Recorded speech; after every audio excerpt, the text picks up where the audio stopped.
On Point is brought to you by National Baking Company.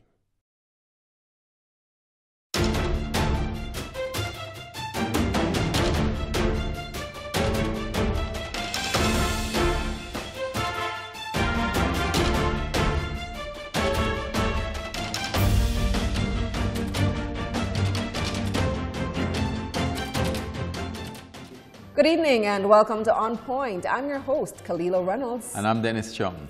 Well, Dennis, I can't believe it was just last week that we were sitting here talking about the impact of Hurricane Irma, the devastation caused by that. And the week before that, Hurricane Harvey. And now here we are opening this show talking about another catastrophic hurricane, Hurricane Maria. Yes, which in one day developed from a tropical storm to a Category 5. Literally one day. One day. People of Dominica were readying for a tropical storm. By morning it was a Category 1, by afternoon a 3, and by evening a 5. A 5. It's ridiculous. Well, all these weather systems are impacting travel and tourism throughout the region, as well as other major sectors. Last week, a lightning strike at the headquarters of the Jamaica Civil Aviation Authority resulted in a complete shutdown of Jamaica's airspace. We'll be talking about the impact of that, but first, let's take a look back at some of the top business stories this week. At number 5, global retailer Toys R Us has filed for bankruptcy. The company has been strangled by heavy debt and a tough environment for brick-and-mortar stores. The chain, founded in 1948, sells in the United States and 38 other countries and jurisdictions, with a 23% share of the global toy market. It now joins other traditional retailers that are struggling to compete with the likes of Amazon. At number 4, a blackout in Panama's main international airport, a major hub for Latin America, caused many flight cancellations and delays on Monday. The authority says a malfunction in a circuit panel distributing power internally to the facility was to blame. According to the website FlightAware, which tracks cancellations by airports, around 20% of flights departing from Panama's Tucumán International Airport were scrapped, with the national flagship carrier Copa hardest hit. At number 3, the Jamaica Public Service JPS says that by June 2019, 45% of the energy it supplies to the country will come from cheaper, cleaner liquefied natural gas (LNG).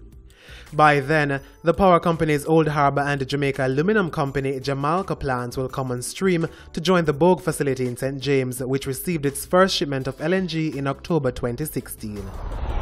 The number 2 spot goes to Justice Minister Delroy Chuck, who went in on public sector workers this week. During Tuesday's sitting of Parliament, Mr. Chuck blamed public sector workers for slowing the government down by taking too long to do their jobs. He said that the system itself is also designed to frustrate rather than facilitate. He gave examples of public sector workers who dragged their feet in signing checks, causing massive delays in procurement.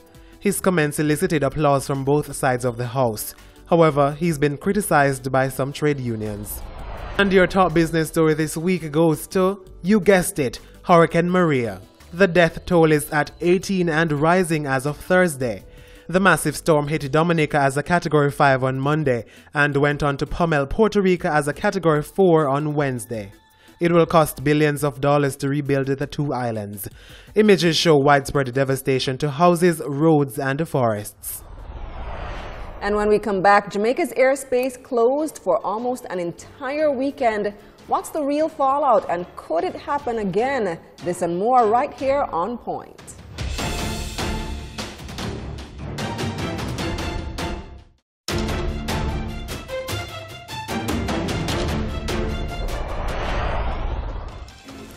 Welcome back. Well, on Friday, September 8, lightning struck the headquarters of the Jamaica Civil Aviation Authority, JCAA, on Winchester Road in St. Andrew. It resulted in the closure of Jamaica's airspace, hundreds of stranded and disgruntled passengers, and possibly millions of dollars in losses. Here's a look back at how the situation unfolded. Operations in the Jamaican airspace were hampered after a lightning strike at the Jamaica Civil Aviation Authority's headquarters. The lightning strike resulted in the airspace being closed for several hours on September 8 and 9, preventing flights from arriving and departing the island. The closure resulted in thousands of passengers being stranded. Flights were cancelled while others were diverted to neighboring countries, costing tour operators millions of US dollars. The government was harshly criticized by the opposition for the inconvenience caused and the revenue lost.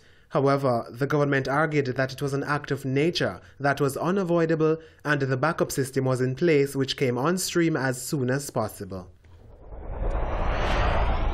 And we're joined now by Delano Sivright, Senior Advisor and Strategist in the Ministry of Tourism, and also Opposition Spokesman on Transport, Mikhail Phillips. Welcome to On Point. Well, thanks. Welcome, gentlemen. Thank you. Delano, let me start with you as the government representative. This closure of the airspace is unacceptable. I mean, how did it manage to go on for so long? I mean, the fact is that the country depends on tourism, so we shouldn't be out for more than 2-3 hours. Well, as the JCA had pointed out, there was a lightning strike, and that clearly had a debilitating effect on the equipment that they have down at the JCAA. And they have pointed out some of the issues that they have. They have pointed out that the systems are old and are certainly in need of upgrading. But they also had a backup that was in the same room. And they had a backup system on the same property, to the best of my knowledge, in separate buildings, but on the same property. And those are things that that's been going on for years. It's good to know, though, that while there has been quite a bit of dislocation, it has really put in the front, in the public domain, the fact that there is a major upgrading program and modernization program happening within the JCA. I believe about 3.5 billion Jamaican dollars is being spent on really modernizing the equipment and the air traffic control systems. But nonetheless, it was indeed a situation that went on a little bit too long. There's no doubt that there were some gaps internally, and these are things that we have to study and ensure that it doesn't happen again. And it's also important to highlight what the chairman of the JCA had highlighted, that's Philip Enriquez, where he pointed out that there will be an external review, a full assessment as to what transpired, external and internal. Yeah, and that is important to ensure that we don't have hopefully don't have a repeat of the situation. But it was still a lightning strike, yeah, but not only, and that's a weather event. Just a review for review, say, but Mikey, don't you think somebody should be held accountable for things like this? I mean, tens of millions of dollars lost. Well, it's basically the responsibility of government, successive government, be it a PNP or GLP government, to ensure that the proper and requisite equipments are in place. I think in this instance we have redundancies. I think we have taken too long to upgrade what is there now. The JCA is fortunate that that new system is now being put in place. So there was not really a backup system in place. What they're using as a backup system is the new equipment that is being installed is now being used as the backup. Does it make a difference knowing that they were in the process of doing just that, of upgrading the equipment? Well, put it this way, if there was no upgrade of any equipment now, believe me, we would have been out of circulation for months, not just hours, but for months. Yeah, but my question is, shouldn't somebody be held accountable? Because tens of millions of dollars was lost in the process. This is definitely going to affect growth in this quarter. Yeah, but there needs to be some accountability. There is what needs to be clarified first. One is, were the proper lightning arresters and equipments in place to prevent the lightning from striking the equipments. As it is now, it seems as if it only hit the old equipments and not the new. You know, so somebody would have to be accountable if there is not that adequate. You know, the minister and the JCA is saying that they had adequate equipments, but you know, there are many institutions just like the JCA where that they have put in the proper equipments and safety requirements that would prevent something like this happening. Now, it is dependent again on how much money that the government of the day decides to spend on those equipments that would help to prevent something like this. But, you know, why we as an opposition, we're interested in especially the external report, because I don't think that the JCA should investigate themselves to put a report out like that. But an external report should be done. And the minister promises that an external report will be done. Because we need to identify some of the areas that will mitigate from us. And I keep on asking about a redundant system.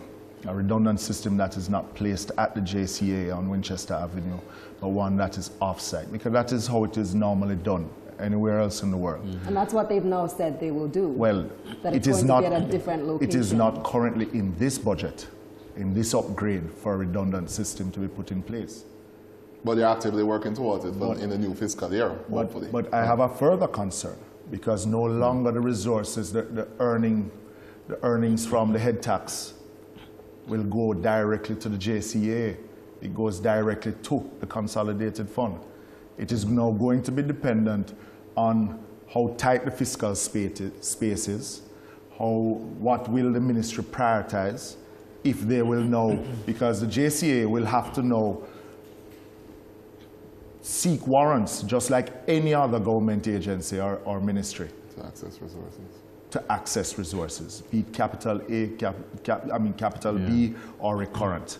So, you know, there's further concern on now that we realize what is needed, will the government now prioritize these as a going concern? But Dennis, don't write off the fact that it was a difficult time also regionally in the region with Hurricane Irma. Let's not forget that the bands of Hurricane Irma affected us certainly on Friday. I agree with Delano. I can't rule that out. It's been a Delano, I'm not ruling that out. You know. However, those are some of the things that good managers should plan for. Correct. So in other words, tourism is the #1 earner, and you can tell us how much we have lost over that period. Yes. Those things you don't take chances with. Yes. You have a 2, 3 times. If you go in an aircraft right now, every critical system has 3 times redundancy. You know, that's what we should have. And I said 3 quick points. One, it was a lightning strike, and we accept that acts of God it's difficult to predict when they will happen. But you can plan for a lightning strike. But we can plan for that. And they have accepted that the certain redundancies clearly were not in place, and we're working towards fixing that. And 3, you have an internal and external review assessment report being done to ensure that at least it never repeats itself. But also, let's not forget, you know, at the same time that you had the lightning strike on Friday, all the airports in Florida were shut down. Miami, Fort Lauderdale, Orlando, which are, we get 14 to 16 flights per day from Florida State into Kingston. The problem is not the lightning strike and the fact that we went down, but how long we were out for. We were out, certainly for the Saturday. We were out and we were able to get some systems back up and running on Sunday. But it is important to highlight that we still would not have gotten a lot of the traffic that was coming out of Florida into Kingston and Montego Bay in the first place. So the impact could have been much worse had Florida... It would be worse if Florida and the rest of the East Coast was open. But there was also a problem of communication. That's the next problem. Communicating with the airlines. They were communicating with the airlines, communicating with the partners, because when it went down on the Friday, I don't think that the JCA even realized what was happening.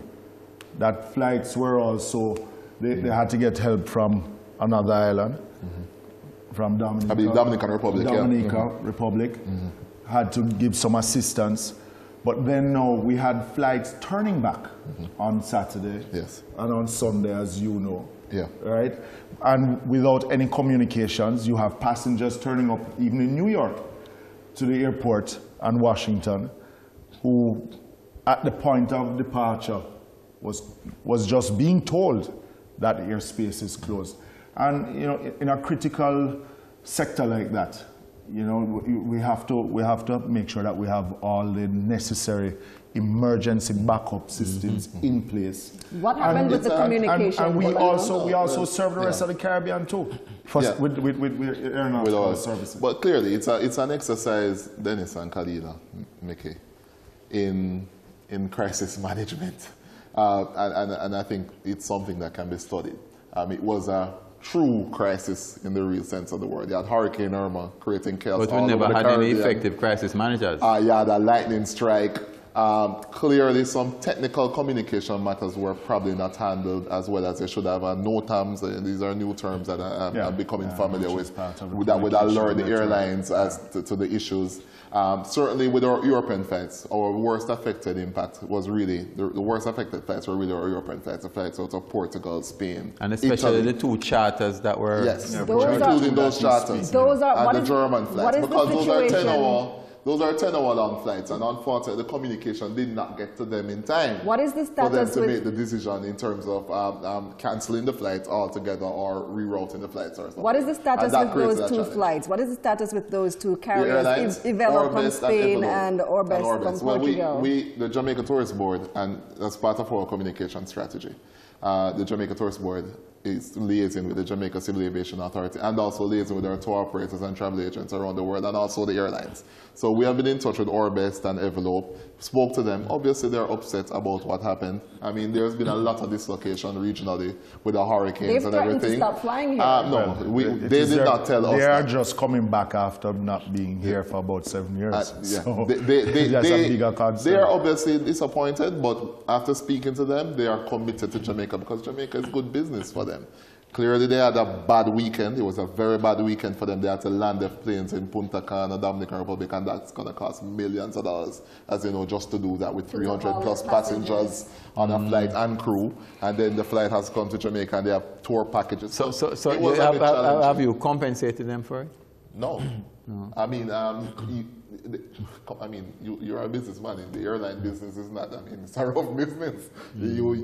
Panama City just the other day. So they haven't demanded any compensation. There was a blackout at Panama City Airport there for 4 hours. So they haven't demanded any compensation. We have been in discussions with them, and we will continue those discussions. I can't speak to the specifics of the discussions, but what we do know is that they have said that listen, we're committed to Jamaica, but we would have we'll clear the. But I just wondering if you had sweetened the commitment a little bit with the Miami was shut down because of hurricanes, and Panama City had a blackout at their airport for 4 hours because of some electricity. You're not answering me doing that, so I don't know if you know anything about that, Mike, about did we have to pay them or anything like that? Will we end up settling? He's a member of the administration. We had some good Jamaican words with them. But let me ask you though, Delano, have you, seriously, has the ministry done any estimate of the losses over that period of time? It's complicated, and what has complicated the situation is the fact that Florida has been offline, and the impact from Florida was actually worse because the flights out of Miami and Fort Lauderdale, Orlando really started to get back on stream on Wednesday, and in Miami Friday. So we lost millions of Jamaican dollars that week. I mean, we saw a 20% decline on the weekend, Friday to Sunday. We saw a 20% decline in visitor traffic to Montego Bay and a 48% decline in visitor traffic to Kingston. What's your estimate, Nikhil? I think it's more than that because you remember even those islands that got hit with the hurricane that week would have most likely come to Jamaica as a stopover until certain normalcy. Right. You're talking about also taxes that would go to the consolidated funds. You're talking about export. You're talking about duties, air cargo. So it's significant losses. Significant losses. And you're talking about the whole region. And you're speaking about cancellation also from bookings. So the 2 to 3%. Of course. The 2 to 3% growth projections is in trouble then? No, well, one of the things, September and October are the least busiest months of the year on the tourism calendar. No, but then what it would mean is that you'd have three quarters of very anemic growth. We expect to do very well this quarter in terms of tourism because July we're up 10% in terms of stopover visitor arrivals, and we're up 16% in August with stopover visitor arrivals. And then September is usually a lighter month on the tourism calendar. So the impact is there. We definitely lose millions of dollars, and we definitely lose a couple hundred passengers. You're talking about costs also to the airlines for keeping the passengers in hotels a little longer. I think, and so I wouldn't want to say to our advantage, but the situation with Irma and the chaos that it created. I mean, you had 14,000 flights out of Florida canceled, going everywhere. 14,000. So the impact on the industry has been significant, and the timing of our issue with the air traffic control. So I don't want to say it, but the timing was during Irma, and You know, we need to ensure it never happens again. Because had this had happened, so the impact would have been more if it had happened outside of. If this had happened in August or January or February, I mean, it would have been we would lose millions of US dollars. No doubt about it. Then essentially, the part of the challenge that I had also was really the communication from the JCA and the ministry to just the general public, to Jamaicans, because you know you can't wait until about. It was what? Until Wednesday last week before any press conference was kept. Right? We were just getting regular tweets from the JCA. Well, it was good one or tweets, two. Though. I mean, it was press releases. Yeah, but this is they were press releases. Yeah, that sounds like the Minister of National Security inviting Bunting to a committee by a tweet. But no, it's modern communications. No, seriously. No, it is seriously. modern communications. Yeah. There were members within the sector that would come under the Ministry of Tourism, I mean the airlines, the partners within the sector, who didn't know anything at all that was happening. Are we down for X amount of hours? Are we not? What is happening? You know, I come now where you have now the Minister of Information coming out last week, Tuesday, said the next 24 hours. Then you have then you have the president of the air traffic controller saying we need 2 weeks. On the same day, you have the minister and the chairman saying 48 hours. It is clearly, again, a study in the crisis management. And it's something that communications practitioners, but this is a sector that you have to get it right. It is not something that you... This is a very sensitive sector. It's a trial and error. No, let me give the Jamaica Civil Aviation Authority some credit. No, we have to. I saw their tweets from we Friday, have to. and they had sent out very comprehensive press releases every day. I'm sure you guys were following. So, well, they were going to be open from 7 a.m. to 7 p.m. their space, and that's when the flights will run. Clearly, there was a little bit of bungling. I think it's obvious that some miscommunication happened. And also, it is a highly technical and complex area. Aviation is a complex area. No, but before you go out and but as a manager managing crisis, I mean, it don't matter what it is. I mean, you're supposed to can identify the thing, right? And you know that's why, you know, as I said, I am not here to question how it is done. People are experts and they've been hired to do it. So you do it, or you don't do it. And if you don't do it, you're held accountable. Right? And that is what we need to start demanding. And I would accept their point. But, you know, weather-related events are really difficult to predict. And they do create challenges many times. And it takes time to come together. And I think, clearly, they took a little bit too long to come together. Right. And we plan for them. And that's why you have experts. I think the JCA is going to come way better out of this. After that internal review report is done, that external review report is done, they're going to come out way better where if it ever happens again, and I doubt it will really happen again anytime soon, they'll manage it much better than they did this time. They indicated that they'll have good redundancy systems now. There's a Mobile, Kingston, and Winchester will have different redundancies. That's what I've been advised. There's no redundancy system. Well, they're working towards it. There's no redundancy unless you're going to put it in the supplementary budget. Well, it's being worked on, I'm told. I'm told it's being worked on. And it is not going to take overnight because it has taken 2 to 3 years to build this system that is now being installed. Hold on. Yes. But there's a greater problem because they are training. We'll come back with the greater problem after the break.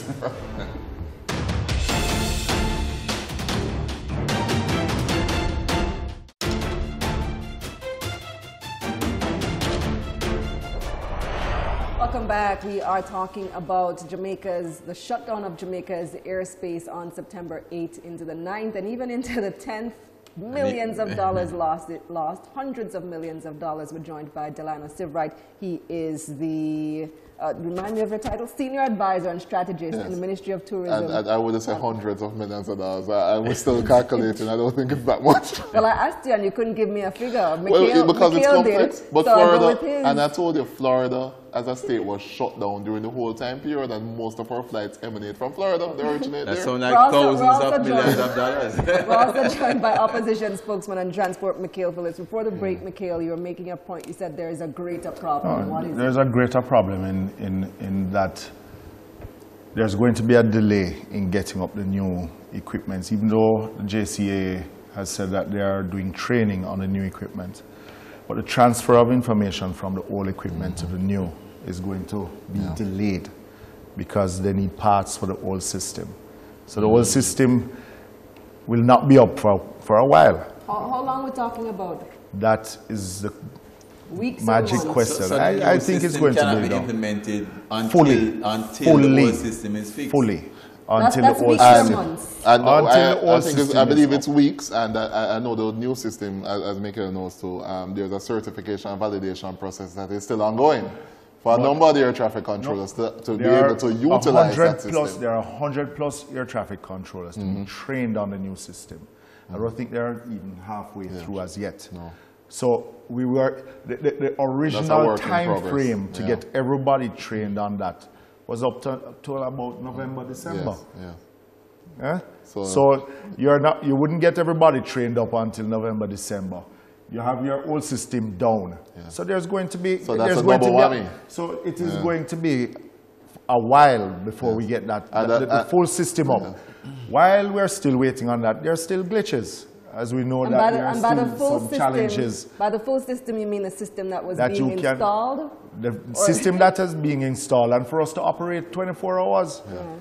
And the problem, remember, in the aviation industry, a lot of professionals in the aviation industry, you can't necessarily do overtime. The last thing you want is to go on a flight and your pilot is doing overtime, or the air traffic controller is doing overtime. So they have to stick to these regulations. Just before you come, Dennis, so that limits the number of persons who can manage the system at any one time. But also, I just want to comment also, even though it is a difficult situation and we're trying to lay blame, but the air traffic controllers during that period worked right around the clock. I think if they did not put in that extra effort, we would have probably been down for even a longer period of time. So, I mean, while we're looking at the faults, I think we need to also commend the So how do we mitigate those risks, though? I think critically the new system is important. That modernize that no, 3.5 billion but it's not going to be up for a well. while. So I mean, in that time gap. Well, I'm told the JCA has assured us that they have managed to work out a system now with all the players involved, and they're drawing on talent everywhere to ensure that at least, in the very least, all departing and arriving flights that are scheduled can depart or arrive. And that's what they have committed to at this point in time. And so far, well, certainly today, it is working as such. And we also have partners, international partners like Cuba and Florida, who would back up when our system would have some glitches or go down. So, but as I said, I await the report. I hope it is something, and we are demanding that it is made public. And that the resources be put in place to ensure that those redundant systems are installed. And I think just for the industry itself that the JCA is able to get the parts for the old system so that we can get it back up. So talking about that, I heard the minister in Parliament expressing that he would go through the emergency procurement procedures to secure the parts needed. But the CEO should have the authority to fly up immediately, get the parts, and fix the thing within hours, rather than have to go through all of that and then subject himself to investigation after. It is ridiculous for us to be going through that process. I mean, we're acting like, the bureaucracy is more important than the hundreds of millions of dollars we potentially stand to lose. But that brings it to a broader question of procurement guidelines and procurement procedures, which, frankly, and let me speak frankly, I don't think anybody truly understands it. No, I mean it when I say it, because I have had so many varied opinions from persons who are professionals in procurement that I wonder how it truly works. Nonetheless, you do make an excellent point. I mean, similar like how you did the emergency procurement in Bush I know you have to quit that. but it is a it is a serious point that you're raising. I think it's something that is worthy of serious consideration. So how long does the emergency procurement take? It varies. It depends. That's the thing. It takes at least days. It depends. Right? Because I've gone through several emergency procurement procedures, and there are at least 3 or 4 organizations that touch it in an emergency. It's layered. Right? Yeah. So it is ridiculous. We have to move away from that. Procurement is the procurement system is mashing up this country. Right? And I can't believe that with the potential risk that we face with a situation that could jeopardize our major foreign exchange earner, we don't give the CEO the authority to just go and... No, but what it also speaks to, and it fortuitous, is that the JCA, the staff, the level of work that they did, and the innovativeness that they employed to at least get the system to some semblance of normalcy, albeit half of the work, without half of the day. It really speaks volumes to the tenacity of some of the persons that we have working with us.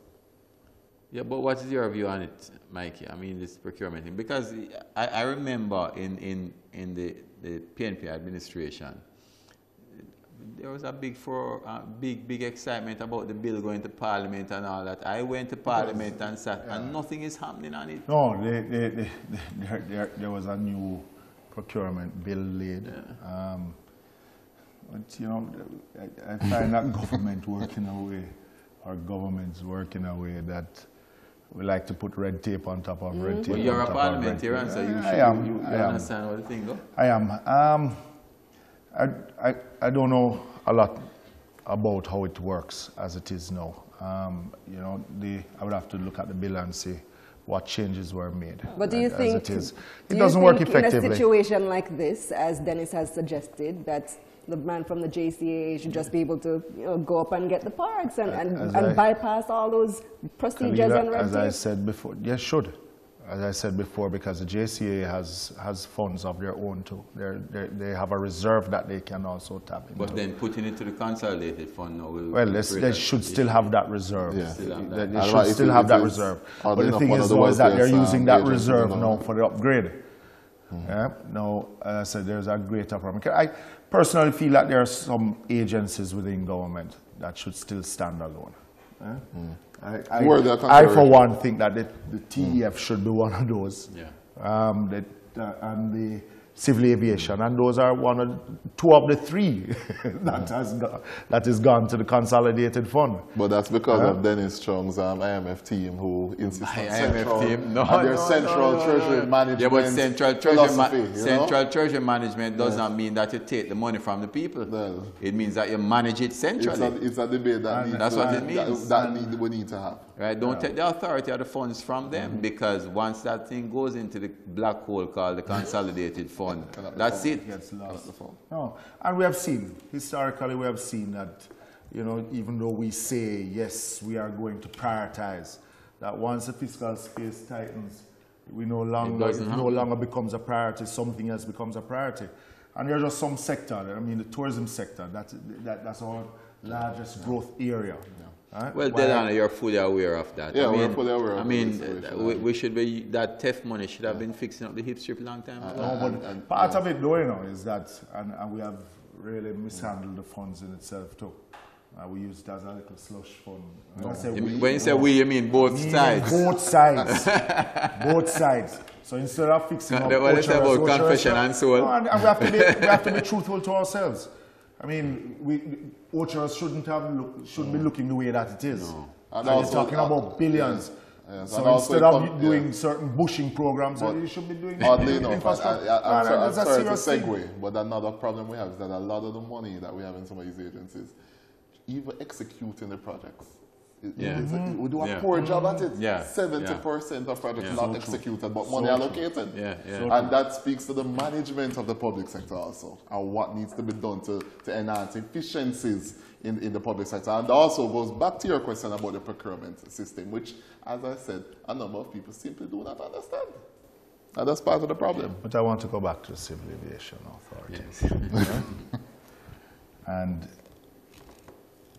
still how it is, because even I'm still trying to find out who is going to update us on the real truth on where we are now in bringing the system back up.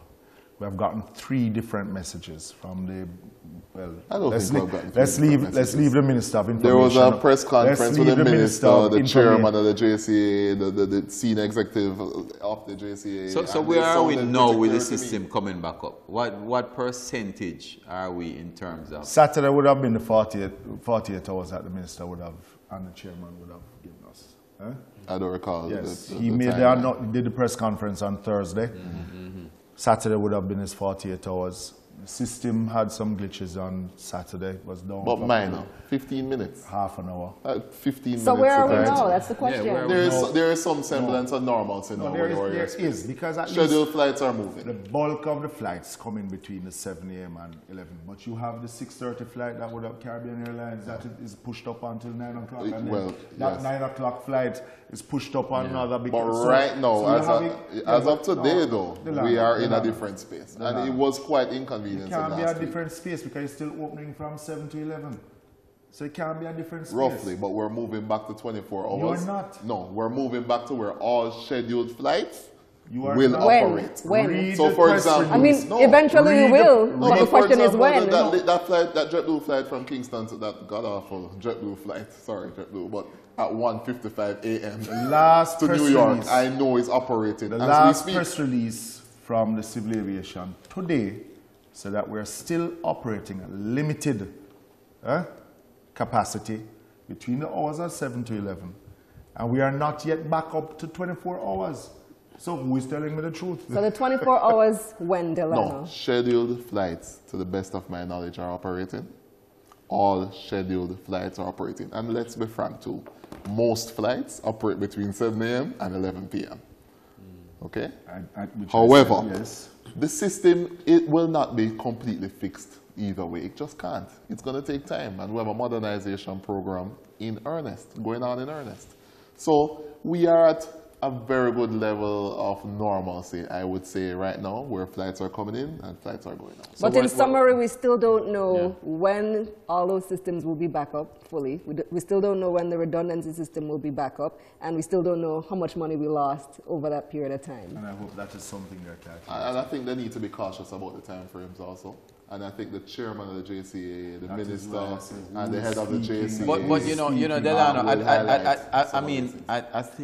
I don't agree with this about caution. What we should be is aggressive about getting it done quickly. Yes. But I believe because I mean, I agree. Most flights might operate between 7 and 11, but there is what we're doing is restricting our capacity. Yes. To improve. Well, you know, safety is a buzzword that I hear around the JCA. It's very important. Safety. Yeah. And they could probably do it, say we're fully back up and running, but they want to be absolutely cautious because the last thing we want is some mid-air collision over Jamaica. So we have to be cautious about what we're doing. We have to ensure that we have safety as an absolute priority. And I agree with you on the question of accountability. That internal and external report that should be done is going to be very important. And it should be made public. And should be made public. Certainly. How long is the report going to take? I don't know. I don't know how long it's going to take. But I'm sure the member to my right will. Very few answers on this program this evening. I want to thank you for joining us, both Delano Sivrite, Mikhail Phillips. When we come back, images from Mexico and the Caribbean following another massive earthquake and another major hurricane.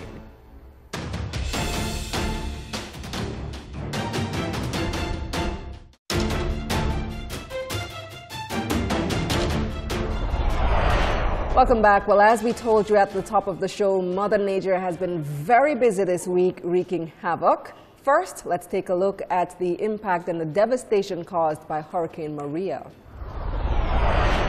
Good morning. The only noise we hear coming from this island is coming from generator power. It's the only lifeline people here have. The communication has been cut.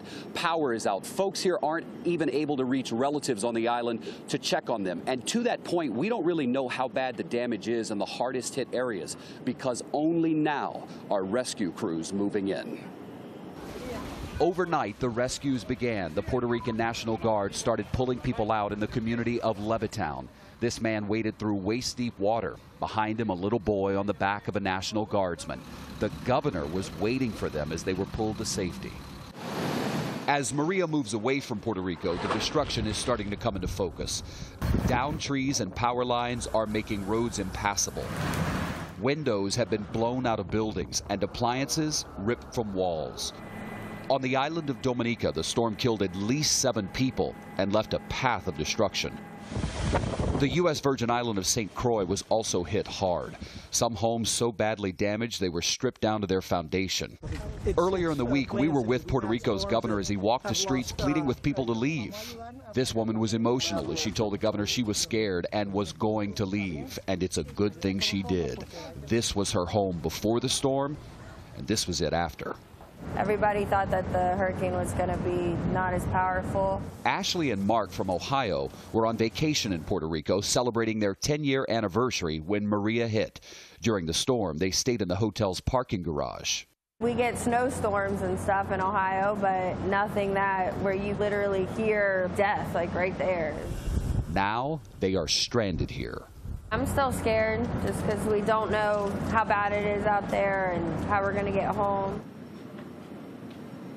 It's unclear when the airport is going to reopen. There is a dusk to dawn curfew here on the island, so people are just now starting to walk out. And Nora, I want to show you this Starbucks. This is one of the only locations people can come to and get some kind of a Wi-Fi connection to get in touch with their family members in America to let them know that they're okay.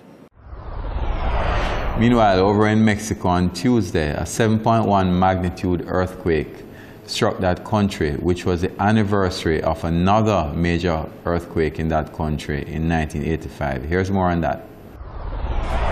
In Mexico City, a desperate search to save lives.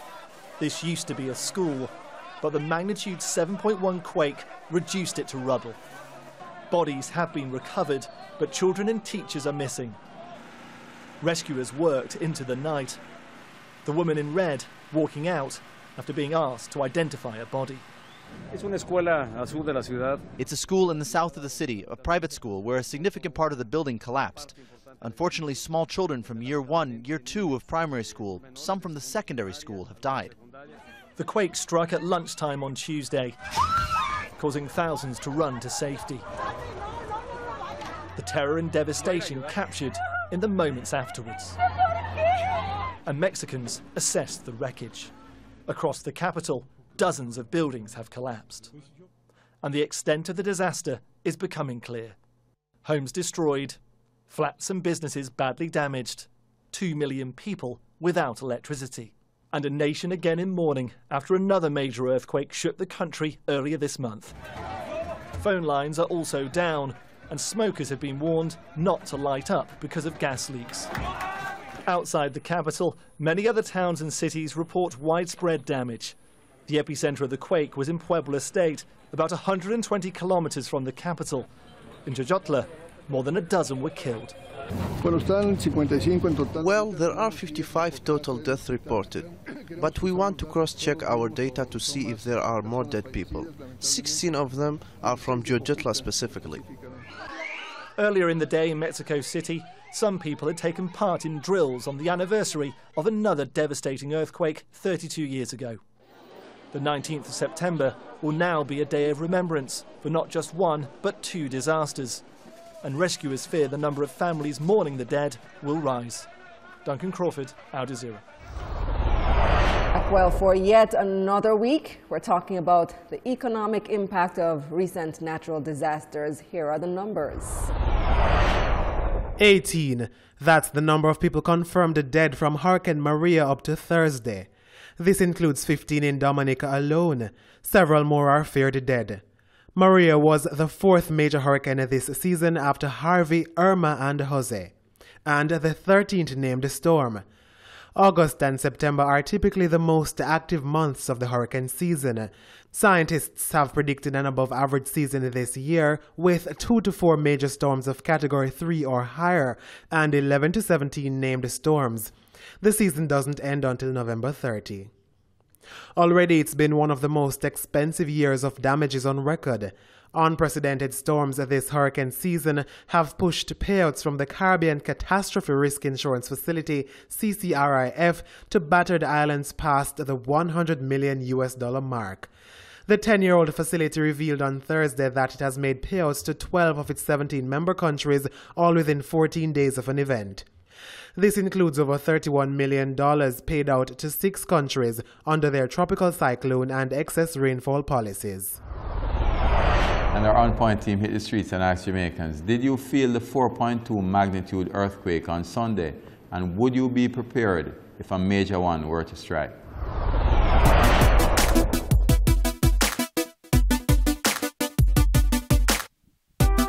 No, I didn't feel it. And I'm not prepared for it, honestly, because you don't know when to expect it and you don't know when it will happen. Well, I didn't feel any on Sunday, but it's not something that you can necessarily prepare for though, because it can happen at any moment. But just take the necessary precautions as what will be prepared by the ODPAM, and then you should be safe. I don't think you can really prepare for an earthquake, but in the event of an earthquake, I think you should go underneath a table or, you know, find the safest place if you can. I'm not prepared for one from here, but I'm prepared for one where I live. Okay? I live in Florida, so I'm prepared for Florida.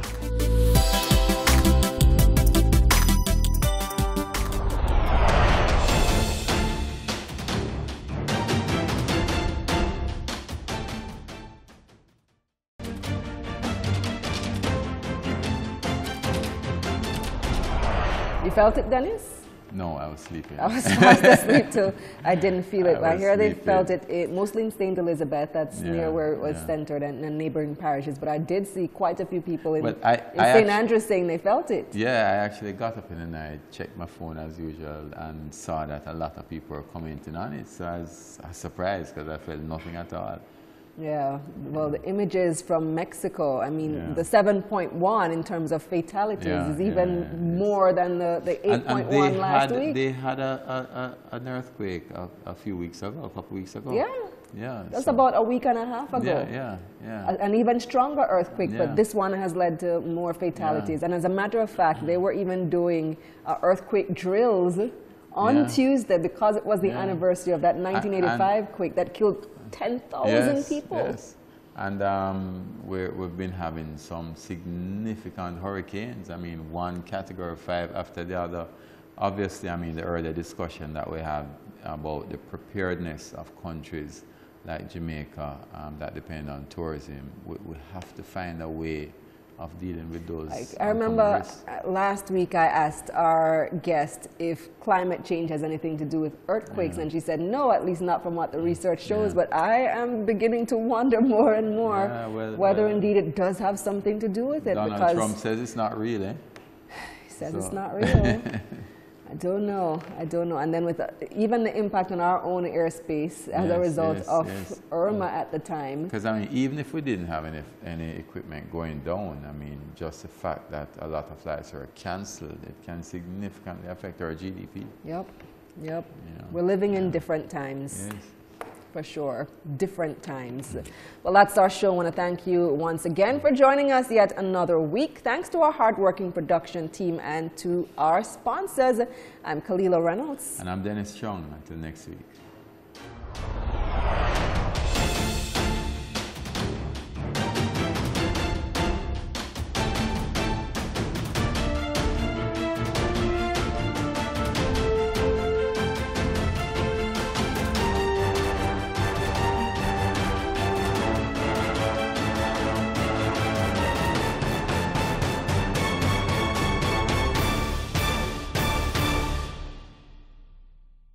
On Point was brought to you by National Baking Company.